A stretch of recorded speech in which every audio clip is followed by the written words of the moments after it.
శ్రోతలందరికీ నమస్కారం. ఇప్పుడు వినబోయే కథ పేరు పరిష్కృతి. రచించిన వారు సింగీతం విజయలక్ష్మి గారు. కథ విందాము. ఆ ఊరి వారందరికీ పరమానందయ్య అన్న, ఆయన పలుకులన్నా, ఆయన పాటించే పద్ధతులన్నా చాలా ఇష్టం. ఆయనే కాదు, ఆయన సహధర్మచారిణి పద్మావతమ్మ గారన్నా కూడా ఎంతో భక్తి ప్రపత్తులతో మసులుకుంటూ ఉంటారు. ఆ ఇద్దరిని ఆది దంపతులుగా భావిస్తూ ఉంటారు అందరూ. అందరికీ తల్లో నాలుకలా ఉంటారు ఆ దంపతులు. ఎటువంటి భేషజాలకు పోరు. ఆయన పేరుకి తగ్గట్టు ఆ ఇంట్లో ఎప్పుడూ ఆనందం తాండవిస్తూ ఉంటుంది. పరోపకారార్థం మిదం శరీరం అన్నట్టుగా ఉంటారు. వారిలాంటి మహనీయులు తమ మధ్య ఉండటం వల్లనే తమ కష్టాలన్నీ గట్టెక్కుతున్నాయని అనుకుంటారు ఆ ఊరి జనాలు. శ్రేయస్సును కాంక్షిస్తూ అందరూ బంధుజనాలై సఖ్యతతో ఉండటం వల్లే అందరికీ మంచి జరుగుతుందంటూ ఉంటారు పరమానందయ్య గారు. ఆ రోజు ఉద్యానవనంలో ఉసిరి చెట్టుపై ఉడతల ఆటలు గమనిస్తున్నారు పరమానందయ్య గారు. వెనుక ఎవరిదో నీడ కదిలినట్లయితే వెనుదిరిగి చూశారు. నమస్కారం మాస్టారు అంటూ దండం పెట్టింది ఊర్మిళ. ఏంటమ్మా, స్వామి అర్చనకు పూలు కొయ్యడానికి వచ్చావా అడిగారు. అవునండి, అలాగే నాలో నేనే సతమతమవుతున్న సమస్యకు సమాధానం మీ దగ్గర సంగ్రహించడానికి వచ్చాను మాస్టారు అన్నది. రామ్మ, అలా కూర్చొని మాట్లాడదాం అంటూ అక్కడే ఉన్న సిమెంటు బెంచీ మీద కూర్చున్నారు. మాట్లాడకుండా మౌనంగా కూర్చున్న ఊర్మిళ వంక చూస్తూ, చెప్పు తల్లి అన్నారు. నాన్నగారు నాకు సంబంధం చూశారు. ముఖ పరిచయమే లేని ఒక మనిషిని ఎలా నమ్మడం అనేది అర్థం కావడం లేదు. అతని గుణగణాలు ఎటువంటివో తెలియదు. చాలామంది పైన ఒక విధంగా, లోన ఒక విధంగా ఉంటారు. అమ్మా నాన్నలు అన్నీ విచారించి చేస్తారు, నిజమే. కానీ ఎంతవరకు సరి అన్నది తెలియడం లేదు. మేకవన్నె పులులు ఎంతమంది ఉంటారు ఈ లోకంలో. కళ్యాణం తర్వాత కొంతవరకు కొత్తదనం మోజులో బాగా ఉండి తర్వాత అసలు రంగు బయట పెడితే ఏం చేసేది? కొద్ది క్షణాలు ఆలోచనలో పడ్డారు పరమానందయ్య గారు. తర్వాత, ఇందుకు ఒక మంచి మార్గముందమ్మా. ఆచార్య చాణక్యుల వారి నీతి శాస్త్రంలో సంతోషకరమైన జీవితానికి సంబంధించి ఎన్నో జీవిత రహస్యాలను పొందుపరిచారు. ఒక వ్యక్తిని నమ్మాలంటే కొన్ని విషయాలను తప్పనిసరిగా పరీక్షించాలని, అలా చేయడం ద్వారా వారి స్వభావం, లక్షణాలను సులభంగా అర్థం చేసుకోవచ్చని, దీని ద్వారా తాము మోసపోకుండా ఉండొచ్చని వివరించారు. చేయవలసిన పరీక్షలు, వాటి వివరాలు పరమానందయ్య ద్వారా తెలుసుకున్న ఊర్మిళ మదిలో ఉవ్వెత్తున సంతోషం ఎగిసిపడి కొన్ని ఊహలు తళుక్కున మెరిశాయి. మాస్టారు, మీరు చెప్పిన అమూల్యమైన విషయాలు విన్న నాకు మనసులో భారం దిగిపోయి తేలికపడింది. ధన్యవాదాలు మాస్టారు అని చెప్పి పాదాభివందనం చేసి ఆశీర్వాదం తీసుకుంది. తల్లిదండ్రుల తర్వాత పూజ్యనీయులు, గురుతుల్యులు అయిన పరమానందయ్య గారి మాటల మీద గురి పెరిగింది. ఆలయం నుండి వచ్చిన ఊర్మిళ ఇంటి లోపల అడుగు పెడుతూ ఉండగా ఎదురొచ్చిన రాజారావు గారు సంతోషంగా, తల్లి, పెళ్లివాళ్లు ఉత్తరం రాశారు. మన సంబంధం వాళ్లకు బాగా నచ్చిందట. మనము సరేనంటే నిశ్చితార్థానికి తారీఖు పెట్టుకుందామన్నారు అన్నారు ఆనందంగా. నాన్నగారి సంతోషం చూస్తూ ఊర్మిళ ఏమీ మాట్లాడలేకపోయింది. మన సమ్మతి తెలుపుతూ ఉత్తరం రాయనా తల్లి? సరేనన్నా. అయినా ఇంకా ఉత్తరాలేమిటి నాన్నా, ఫోన్ చెయ్యొచ్చుగా. మా కాలపు అలవాట్లు కదమ్మా, మాకదో తృప్తి. రండి త్వరగా, టిఫిన్ చల్లారిపోతోంది అంటూ పిలిచింది పద్మిని. అమ్మా, ఏమిటి ఈరోజు ఉపాహారం అడిగింది ఊర్మిళ. నీకిష్టమైన పొంగల్. అబ్బా, వాసన ఘుమఘుమలాడుతోంది అంటూ వచ్చి కూర్చుంది ఊర్మిళ. పద్మ, పోపులో పసందైన జీడిపప్పు వేయించి చేశావా? వేశాను, రండి త్వరగా. కమ్మగా చేసిన పొంగల్ తిని లేచారందరూ. సోఫా మీద ఆసీనులయ్యారు. ఊర్మిళ వంటగదికి వెళ్ళి ఛాయ్ చేసి తీసుకొచ్చింది. అన్నట్టు చెప్పడం మర్చానమ్మాయి, అబ్బాయి ఫోన్ చేస్తాడట నీకు. నెంబర్ నీకు పంపాను, స్టోర్ చేసుకో అన్నారు. 3 గంటలకు ఫోన్ వచ్చింది. హలో అన్నది. అటువైపు నుండి నవ్వు వినిపించింది. ఈ హలో అన్నది ఎలా వాడుకలో వచ్చిందో తెలుసా అండి? తెలుసండి. ఫోన్ డిజైన్ చేసిన గ్రాహంబెల్ గారు తన మొదటి కాల్ భార్యకు చేసి హలో అన్నారు. అది పలకరింపు కాదట. హలో అనేది గ్రాహంబెల్ భార్య పేరట. మార్గరెట్ హలో అనేది అతని భార్య పూర్తి పేరట. ఓ గుడ్, నచ్చానా మీకు అన్నాడు. అన్నది ఊర్మిళ ఏమనాలో తెలియక. మనం అప్పుడప్పుడు మాట్లాడుతూ ఉంటే ఒకరి గురించి ఒకరు తెలుసుకోవచ్చని మీ నాన్నని అడిగి మీ ఫోన్ నెంబర్ తీసుకున్నా అన్నాడు కార్తిక్. కరెక్ట్ అండి, నాకు అలాగే అనిపించింది. అయినా మనం ఒకే ఆఫీస్లో పనిచేస్తూ కూడా ఒక్కసారి కూడా మిమ్మల్ని చూడనే లేదండి. అదెలాగా? డిపార్ట్మెంటు వేరు కదండి, అందుకే. రేపు evening office ground floor G5 block canteen దగ్గర కలుసుకుందాం, మీకు ఓకేనా అన్న కార్తిక్తో ఓకే అంది ఊర్మిళ. ఆ రోజు ఆఫీస్ ముగిశాక కార్తిక్ చెప్పిన G5 క్యాంటీన్కి వెళ్ళింది.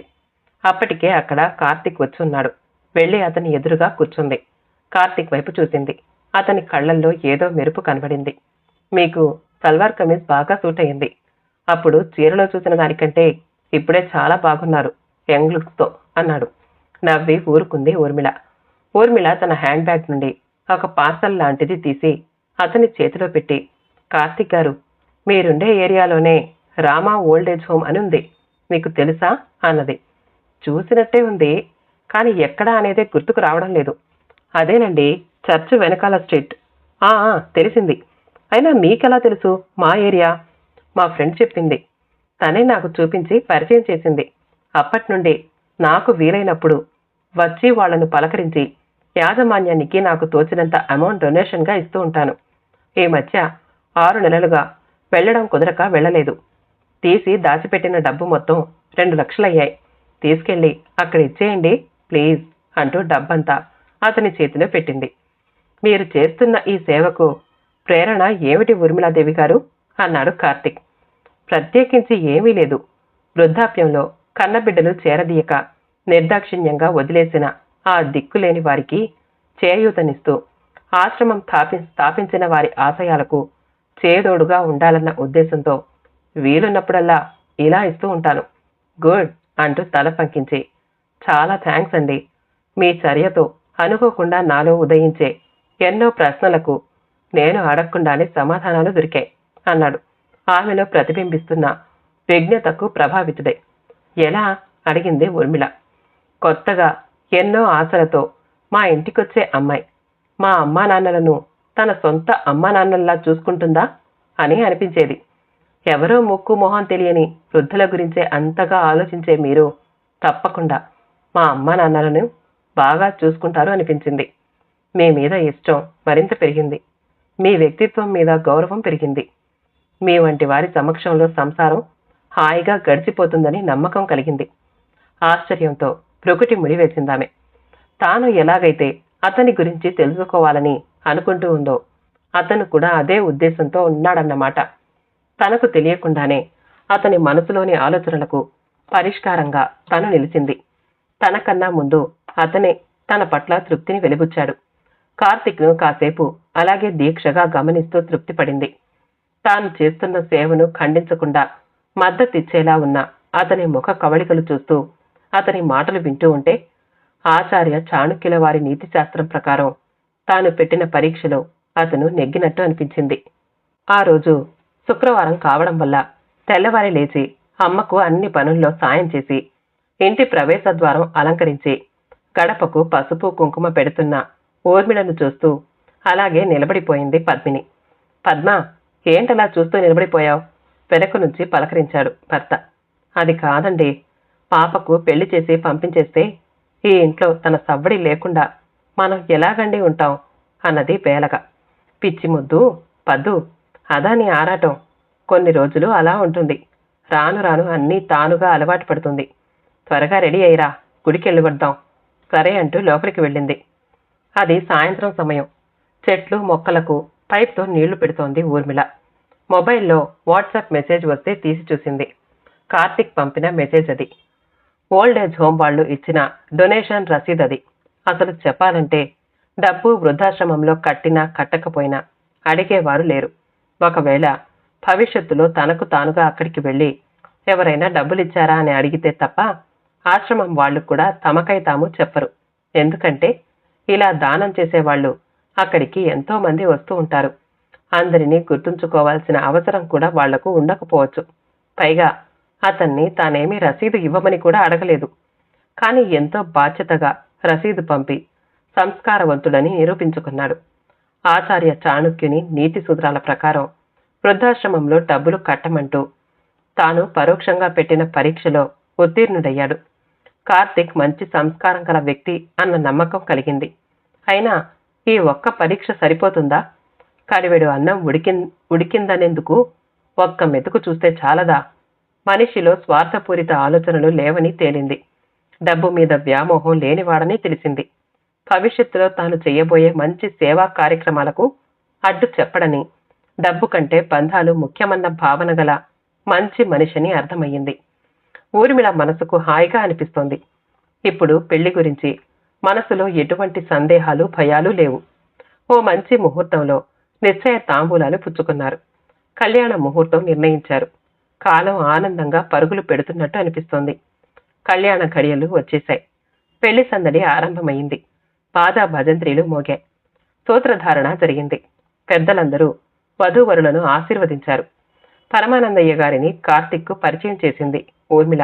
దీవిస్తూ, మీ భార్యాభర్తలు ఆలోచన సమన్వయంతో, ఒకరి అభిప్రాయాలు మరొకరు గౌరవించుకుంటూ, విషయ అవగాహనతో, కొన్ని త్యాగాలు చేస్తూ, అపార్థాలకు తావివ్వక నిజాయితీతో, ఒకరిపై ఒకరు నమ్మకంతో అనుబంధాన్ని పెంపొందించుకుంటూ, కట్టుబాట్లకు కట్టుబడి పరస్పరం సఖ్యతగా ఉంటే సంసారం జీవితం సజావుగా సాగుతుందని చాణక్య నీతి సూచిస్తున్నది అంటూ మంచి మాటలు చెప్పారు.